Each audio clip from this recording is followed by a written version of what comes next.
मध्ये यांच्या मागे तुम्ही त्यांच्या मागे झाला.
त्याद्वारे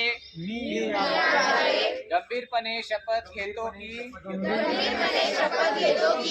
या देशाचा युवक या नात्याने सामंजस्यपणे मी स्वतःचे व देशाचे हित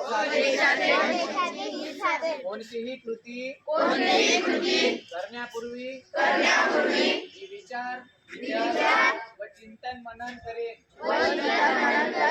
माझ्या अवतीभोवती घडणाऱ्या घटनांचे आरोग्यासाठी सर्वोत्कृष्ट काय आहे हे जाणून घेण्याचे अभिवचन देतो. या वचनाशी मी एकनिष्ठ राहीन आणि हेच चैतन्य माझ्या मित्र मैत्रिणींमध्ये पसरवून सुरक्षित चिंतामुक्त आणि जागृत राहून या देशाचा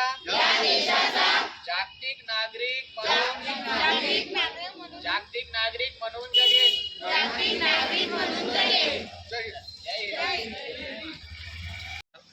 मी श्रीकांत संतोष भोई, प्रयोगशाळा तंत्रज्ञ, ग्रामीण रुग्णालय पाचोरा, ICTC विभागातून बोलतोय.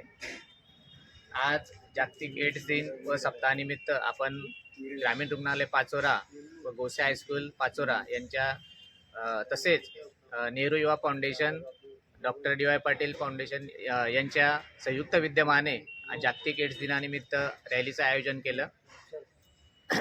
HIV एड्स जनजागृती कार्यक्रम आपण दरवर्षी राबवत असतो. HIV म्हणजे काय, HIV human immuno virus, AIDS म्हणजे काय, ॲक्वायर्ड इम्युनोडेफिशियन्सी सिंड्रोम, हे जे आता याची बरीचशी जनजागृती करण्यात आलेली आहे. आणि या जनजागृतीचा परिणाम म्हणून ज्या एक 15 वर्षापूर्वी जे आकडेवारी होती, जे पॉझिटिव्हिटी होती, तो रेट आता खालवून आता खूप कमी प्रमाणावर HIV बाधित रुग्णसंख्या आढळते आणि हेच आपल्याला HIV शून्य गाठायचा आहे. या उद्देशाने नॅशनल एड्स कंट्रोल ऑर्गनायझेशन तसेच Maharashtra state AIDS control society Mumbai आणि जिल्हा एड्स नियंत्रण विभाग जळगाव यांच्या मार्गदर्शनाखाली आपण दरवर्षी विविध प्रकारचे कार्यक्रम जनजागृती मोहीम राबवत असतो. HIV सह जगणाऱ्या व्यक्तींशी भेदभाव करता येत नाही तसा कायदा 2017 हा अस्तित्वात आलेला आहे. त्या कायद्यानुसार जर अशा कुठल्याही HIV बाधित व्यक्तीशी भेदभाव झाला तर त्याला तो शिक्षेस पात्र असू शकतो. दुसरी गोष्ट, प्रत्येक व्यक्तीने आपलं स्वतःचं HIV स्टेटस हे जाणून घ्यायला पाहिजे. प्रत्येक सरकारी दवाखान्यांमध्ये ICTC दिशा केंद्र उपलब्ध आहेत. तिथे जाऊन त्यांचं मोफत समुपदेशन, मोफत तपासणी, मोफत औषध उपचार हे सगळं विनामूल्य उपलब्ध असतात आणि प्रत्येकाने आपली स्वतःची HIV चाचणी करून घ्यावी असं मी आपल्या चॅनलच्या माध्यमातून मी नागरिकांना आवाहन करतो. आपल्या ग्रामीण रुग्णालय पाचोरा येथील ICTC समुपदेशक आपल्याला त्याबद्दल बरेचसं मार्गदर्शन करतील. माझं नाव लता चव्हाण, मी ICTC काउन्सिलर. आपल्याकडे पूर्वीपेक्षा आता HIV चं प्रमाण खूप कमी प्रमाणात झालेलं आहे.